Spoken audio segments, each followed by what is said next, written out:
before you got into adult work, you were into music and festivals. So what did you do with that? It all just kind of happened too. Same thing? You just kind of fell into it? Most of my life, the universe has just led me there. Okay.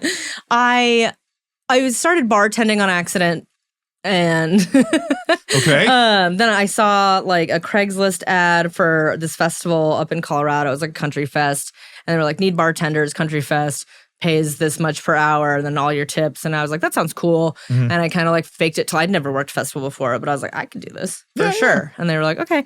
And I went up and I did really well and I loved it because it's like super fast paced, super I've always liked event work and like concerts. And I like stuff that's made that exists like solely for people just having a good time. Yeah. Or like events that are moments in time that people will like remember for their whole lives. And so I've always really liked that. So then I started bartending, and then I kind of got into like managing bartenders, and I would start sometimes come help up the setup and breakdown, and I just started traveling all over and working festivals because I just got hired on with one company, and I would just kind of go do whatever they wanted. And then I started helping with some friends who put on fests all over.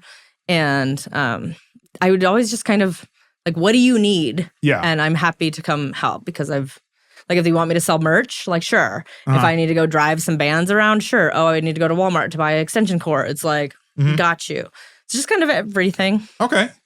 And so like, would it be it was all different kinds of, like all different types of music? Yeah. Like I personally, like I'm a metalhead, and like metal and country are my like two loves, but I would work a lot of raves.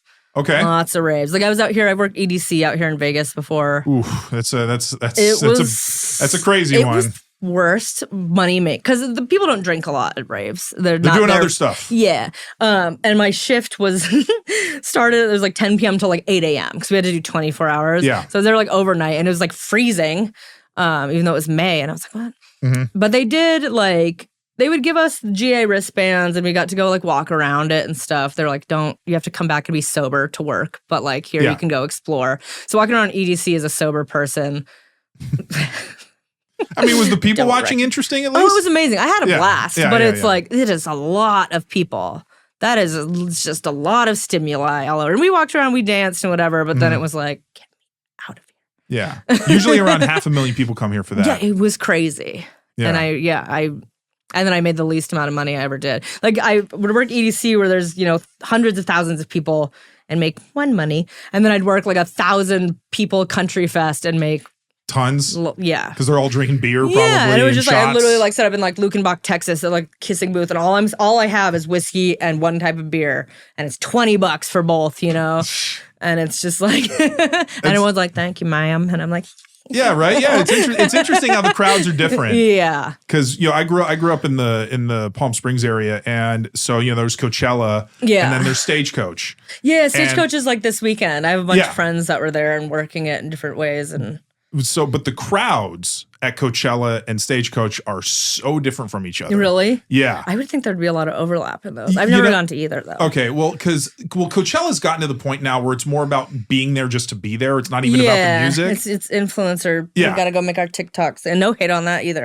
No. But that's what it's turned. Girl. That's what it's turned into. Like I only went to Coachella once, and it was 20 years ago. It's too big for me. That's too much for me. And I was 18, so had and the year that I was there, the headliners were Red Hot Chili Peppers and Beastie Boys. Nice. And that was, it was a great year. It was only 2 days back then. You could go for a single day. The tickets were like, $40, $50. You could actually go. I don't even know how much it is now. I've never looked. It's like hundreds just for the basic. I've been beyond I've been on Coachella TikTok because that's what everything is. And it was just like, just the cost for like to set up in the campgrounds and stuff. It's crazy. Yeah. But because you have this culture that goes to things like Coachella, because it's become so, I hate to use the word corporate, but it's just become such a big event that it is more like you want to be seen at Coachella as opposed to you just want to go. Yeah. Whereas I think Stagecoach is still more about the music. It's still more about the artists that people want to go see. And again, like I remember, I don't even know who was playing at Coachella. I know more about who was playing at Stagecoach than Coachella, and I haven't looked into either one. But it's like I know like Charlie Crockett was at, and like Sierra Elizabeth Farrell was at Stagecoach, and There's been a lot. I'm a little brain dead right now. No, it's but I'm just saying, like, the types of people that I encountered were like, because country music people, in my experience, are a lot more kind of down to earth, and they're a lot, again, they can be more polite, they can be more like, again, you say thank you, ma'am, stuff like that. Too. Yeah. You know, whereas I might be a sucker for cowboys. I don't know. That might. I got like my cowboy boots on right now. Nice. But it's like, for instance, when we have the rodeo here. You know, we have the rodeo. I want to go to that so bad. Yeah, the NFR, the National Finals Rodeo. That looks fun. So that's like 10 days in December. And so all the hotels are playing country music. You have cowboys walking everywhere. Yeah, I was going to say that would be probably a lot of like cowboys too. But. Yeah.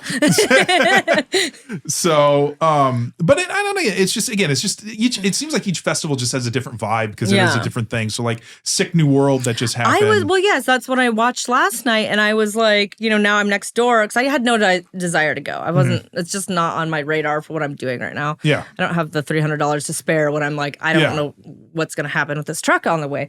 Anyways, but I was like, I have to know someone who's working this. So I reached out to a few friends because I have tons of friends in like that industry, stagehands or all the things. And nobody knew anyone that works there. And I was like, this is weird because we all know everyone. It's a small world, but everyone they were like, I think this one's just different. Like it's a little more corporate. It's also new. I think last year was the first one. That was the first one. Yeah. Yeah. And from what I've seen, it's maybe not the most organized.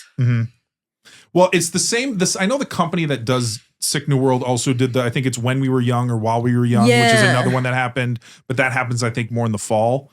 But it's the same thing where you're getting bands from like the 90s and the early 2000s. It's just depending on the genre. They're really playing into people's like nostalgia. Yeah, but you know what? There's I've seen a good amount of people that are younger, that are in their 20s. Yeah. That are because I'm sure there's some younger bands there, but it just made me think though about how like do we have, because again, System of the Down has been around for over 25 years now.